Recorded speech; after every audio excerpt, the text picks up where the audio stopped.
માતાજી મિત્રો, જય દાદા દ્વારકાથી, જય માં ભવાની. કેમ છો બધા? મજામાં ને મિત્રો? આજે આપણે વાત કરી માન કેને અપાય, કે જે આપણું માને, જેમાં માનવતા હોય, જેમાં મનત્વ હોય, જે આપણી કોઈ પણ વાત હોય એ સમજી શકે, આપણું માન જાળવી શકે, આપણી લાગણીને અનુભવી શકે, લાગણીને વાંચી શકે,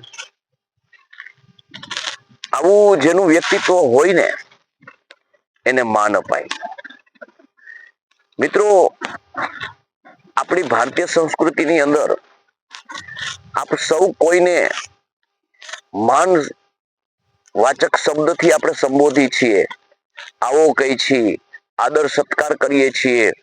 આપણે એને કોઈ પણ વાત હોય એ હળવાશે લઈ અને આપણે સહેલાઈથી એની વાત જે મૂકી હોય એ વિચારી સમજી અને આપણે એનું મનન કરીએ છીએ.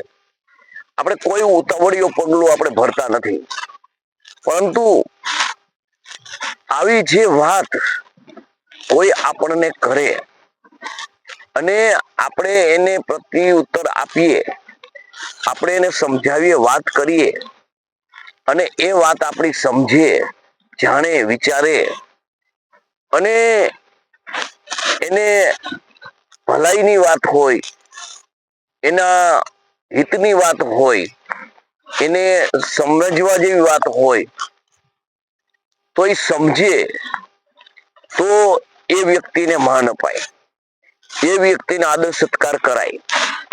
જે વ્યક્તિ સમાજ માટે, અન્ય સમાજ માટે, કોઈ માટે ઘસાઈ જાય, કોઈ માટે કંઈક કરી છૂટવાની તમન્ના હોય, એવા વ્યક્તિત્વને માન અપાય. આપણે ઘણી વાત આપણે કહીએ છીએ કે આપણી સૌરાષ્ટ્રની જે ધરા છે, આપણી ગુજરાતની જે ભૂમ છે એ માનવવંતી ભૂમ છે, સંત મહાપુરુષોની ભૂમિ છે, આદર સત્કારની ભૂમિ છે, લાગણીશીલ ભૂમિ છે, આદર આવકારની ભૂમિ છે. તો આ જે બધા જે લક્ષણો છે એ સંસ્કાર સ્વરૂપે મારા ને તમારા સૌમાં છે. આ જે આપણામાં સંસ્કારો છે, આને કોઈ સમજી શકે, આના વિશે મનન કરી શકે અને આને સહેલાઈથી પોતામાં ગ્રહણ કરી શકે અને એ સંસ્કારો આપણી સમક્ષ એના તરફથી જે દેખાય તો એને માન અપાય.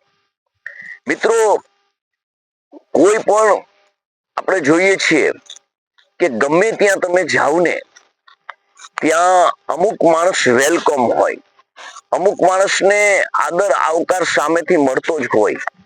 તો એનું કારણ શું છે? કે એ માનને લાયક છે. એ એના જીવનની અંદર માન કઈ રીતે સામેના પાસેથી મેળવવું એવા એનામાં લક્ષણો ઉભરાઈ આવતા હોય. તેથી એ માણસને માન મળે છે, ગમે ત્યાં જાય તે આદર સત્કાર મળે છે. એટલે માનવતા જેમાં હોય ને, જેમાં માનવતા છલકાતી હોય ને, જેમાં કોઈ ભેદભાવની નીતિ ન હોય ને, કોઈ પણ તમે એને વાત કરો અને તમારી સહેલાઈથી વાતને સાંભળી અને તમને હસતા મુખે જે તમારી વાતને સમજાવી શકે ને એને માન અપાય. કારણ કે માન મેળવવું એ એનાની અંદર યોગ્યતા હોવી જોઈએ. માન મેળવવાની એનામાં જે ક્ષમતા હોય તો એને માન અપાય.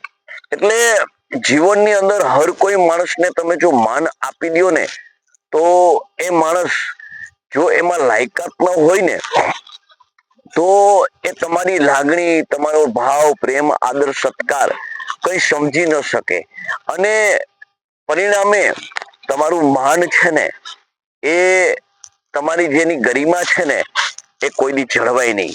તમારા માનનો દુરુપયોગ થાય, તમારી લાગણીનો દુરુપયોગ થાય, તમારા આદર સત્કારનો દુરુપયોગ થાય. આ માટે મિત્રો, માન આપણે વાત કરીએ ને કે માન તો એને જ અપાય કે જેમાં માનવતા હોય.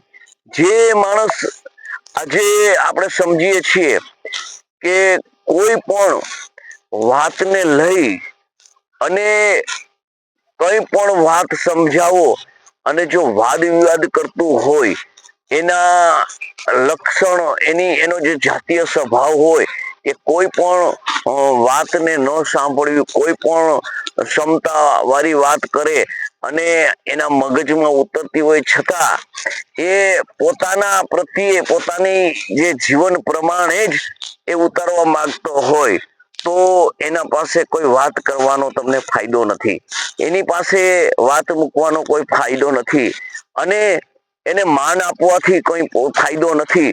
કારણ કે જે તમે વ્યક્તિ પાસે આવા વ્યક્તિ પાસે તમે કોઈ પણ પ્રકારનો તમે એની પાસે એવી આશા ન રાખી શકો કે તમને આ લોકો માન આપશે, તમને આ લોકો સમજશે, તમને આ લોકો જાણશે.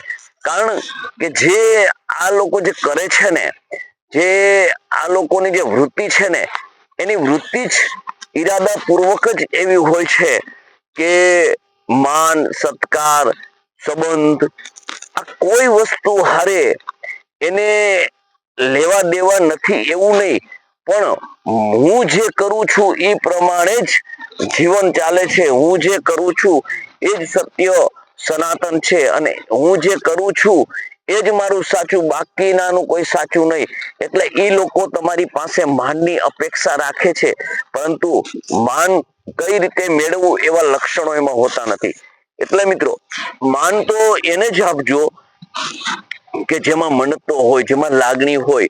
તમારો ભારેંગો શબ્દ હોય એને સમજી શકે, પણ તમારો ભારેંગો શબ્દને હળવો કરી અને જે અપમાનિત કરી અને જે ફગાવી દેતો વ્યક્તિ હોય, એના પાસે કોઈ દી માન મેળવવાની અથવા માન આપવાની અપેક્ષા ન રાખશો.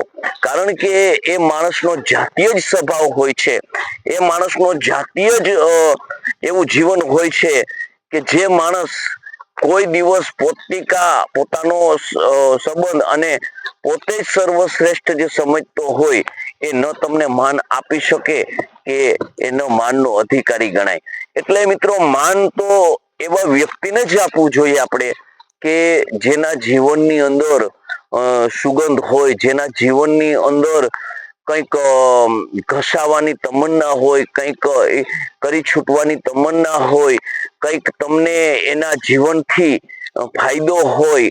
તમે એના જીવનની ફાયદો એટલે તમારું જીવન ખીલાવી શકે, મહેકાવી શકે આવી ક્ષમતા હોય, મિત્રો એને જ માન અપાય. બાકી આડેધડ તમે ગમે તેને ગમે એવા શબ્દોથી સંબોધો ને, એટલે એ તમારા વ્યક્તિત્વનું અપમાન છે, તમારા વિચારોનું અપમાન છે અને અન્ય સમાજ એની નોંધ લે છે કે કેવા વ્યક્તિ સાથે તમે છો, કેવો વ્યક્તિને તમે માન આપ્યું છે, કેવા વ્યક્તિ હારે તમે સંબંધ જોડ્યો છે.